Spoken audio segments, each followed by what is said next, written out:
আসামির অনৈতিক প্রস্তাবে রাজি না হওয়ায় ভিকটিমকে এক পর্যায়ে ধস্তাধস্তির এক পর্যায়ে তাকে পিছন থেকে লাইলনের দড়ি দিয়ে তার গলায় শ্বাসরোধ করে তাকে হত্যা করার চেষ্টা করেন। বিসমিল্লাহির রহমানির রহিম।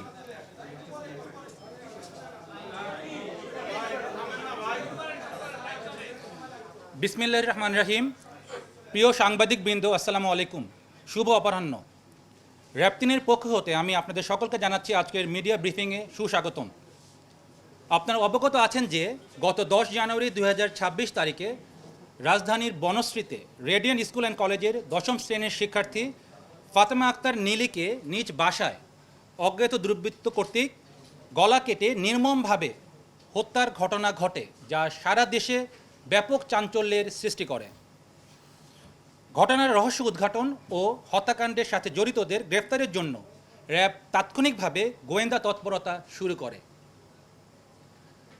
সিসিটিভি ফুটেজ বিশ্লেষণ করে আমরা যেটা দেখতে পাই যে হোটেল কর্মচারী মোহাম্মদ মিলন মল্লিক ঘটনার দিন 1336 ঘটিকায় ভিকটিমের বাসায় প্রবেশ করেন এবং খাবার নিয়ে 1341 ঘটিকায় ভিকটিমের বোন শোভার সাথে একত্রেই বাসা হতে বের হয়ে যান।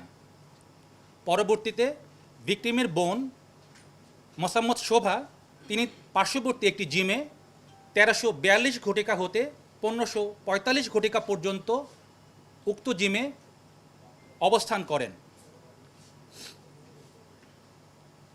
এবং উক্ত সময়ে ধৃত আসামি মোহাম্মদ মিলন মল্লিক পুনরায় দুপুর 1425 ঘটিকায় ভিকটিমের বাসায় প্রবেশ করেন এবং 20 মিনিট যাবৎ উক্ত বাসায় থাকেন এবং 1445 ঘটিকায় তিনি বাসা হতে বের হয়ে আসেন। গোয়েন্দা সূত্র মারফত এবং তথ্য প্রযুক্তির সহায়তায় র্যাব সন্দিগ্ধ পলাতক আসামির মোহাম্মদ মিলন মল্লিককে বাঘেরহাট এলাকায় নিশ্চিত করেন। পরবর্তীতে র্যাব 3 এবং র্যাব 6-এর যৌথ আভিযানিক দল কর্তৃক বাগেরহাট জেলার সদর থানাধীন সিংগা এলাকায় অভিযান পরিচালনা করে হোটেল কর্মচারী মিলন মল্লিককে গ্রেফতার করা হয়। প্রাথমিক জিজ্ঞাসাবাদে গ্রেফতারকৃত আসামি মোহাম্মদ মিলন মল্লিক জানায় তিনি ভিকটিমের পিতা হোটেল কর্মচারী হিসেবে তার বিভিন্ন সময় হোটেলের কাজে ভিকটিমের বাসায় আসা যাওয়া করতেন। উল্লেখ্য, গত 7 জানুয়ারি 2026 তারিখে ভিকটিমের বাবা, মা এবং ভাই জমি সংক্রান্ত কাজে হবিগঞ্জে যান এবং হোটেলে কর্মরত অন্য 3 জন কর্মচারীও হোটেল বন্ধ থাকায় ছুটিতে গমন করেন। ছুটিতে না যাওয়া হোটেলের একমাত্র কর্মচারী হিসেবে মালিকের অবর্তমানে মিলন মালিকের বাসা হতে 2 বেলার খাবার আনা নেওয়া করতেন। এখানে উল্লেখ্য, বেশ কিছুদিন ধরেই মিলন ভিকটিমকে অনৈতিক প্রস্তাব দিয়ে আসছিলেন। ঘটনার পূর্ব রাতে আসামি ভিকটিমের বাসায় যখন তিনি খাবার আনতে যান, তখন পুনরায় ভিকটিমকে অনৈতিক প্রস্তাব প্রদান করেন। ভিকটিম আসামির প্রস্তাবে রাজি না হয়ে তাকে গালিগালাজ করেন এবং আসামি ভিকটিমের রূঢ় আচরণে ক্ষিপ্ত হয়ে পরদিন তার বিরুদ্ধে একটা প্রতিশোধের সিদ্ধান্ত গ্রহণ করেন। ঘটনার দিন ভিকটিমের বড় বোন যখন জিমের উদ্দেশ্যে বের হয়ে যান, আসামির পূর্ব পরিকল্পনা অনুযায়ী পূর্ব থেকে সংগৃহীত নাইলনের দড়িসহ ভিকটিমের বাসায় পুনরায় যান। প্রথমবার উনি খাবার আনার জন্য যান এবং তার বোনের সাথেই বের হয়ে আসেন, বড় বোনের সাথে বের হয়ে আসেন সবার সাথে, এবং পরবর্তীতে পুনরায় তিনি তার বাসায় যান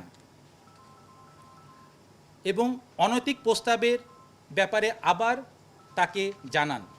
আসামির অনৈতিক প্রস্তাবে রাজি না হওয়ায় ভিকটিমকে এক পর্যায়ে ধস্তাধস্তির এক পর্যায়ে তাকে পিছন থেকে লাইলনের দড়ি দিয়ে তার গলায় শ্বাসরোধ করে তাকে হত্যা করার চেষ্টা করেন। পরবর্তীতে ভিকটিমের চিৎকার চেঁচামেচির লোক সমাগম হওয়ার ভয়ে রান্নাঘরে থাকা বটি দিয়ে আসামি ভিকটিম গলা কেটে হত্যা করেন। হত্যাকাণ্ডের পর ঘটনাস্থল হতে দ্রুত তিনি পালিয়ে যান এবং যাওয়ার পূর্বে বাসার বিভিন্ন আসবাবপত্র তল্লাশি করে নগদ অর্থ নিয়ে যান। প্রাথমিক জিজ্ঞাসাবাদে গ্রেফতারকৃত আসামি মোহাম্মদ মিলন মল্লিক এই হত্যাকাণ্ডের সাথে জড়িত থাকার অভিযোগ স্বীকার করেন। এই নৃশংস হত্যাকাণ্ডের পিছনে অন্য কোনো উদ্দেশ্য আছে কিনা তা তদন্তকারী কর্মকর্তার বিস্তারিত তদন্তে বেরিয়ে আসবে বলে আমরা মনে করি। আমরা আসামির সাথে একটা ব্যাগ পাই এবং ব্যাগে অন্যান্য কাপড় চোপড়ের সাথে ওই দিন যেই কাপড়টি উনি ব্যবহার করেছিলেন কালো প্যান্ট এবং নীল গেঞ্জি এবং একটি হুডিটা আমরা পাইনি, বাট কালো প্যান্ট এবং একটি নীল গেঞ্জি আমরা আসামির কাছ থেকে উদ্ধার করতে সক্ষম হই। তার পূর্বেই ঘটনাস্থল থেকে পুলিশ যে ঘটনায় যে ব্যবহৃত যে বটিটি সেটি উদ্ধার করে এবং নাইলনের যে দড়িটি সেটি উদ্ধার করে। যেহেতু আসামির বিরুদ্ধে পরবর্তীতে আইনানুগ ব্যবস্থা গ্রহণের জন্য খিলগাঁও থানায় হস্তান্তরের কাজ প্রক্রিয়াধীন রয়েছে।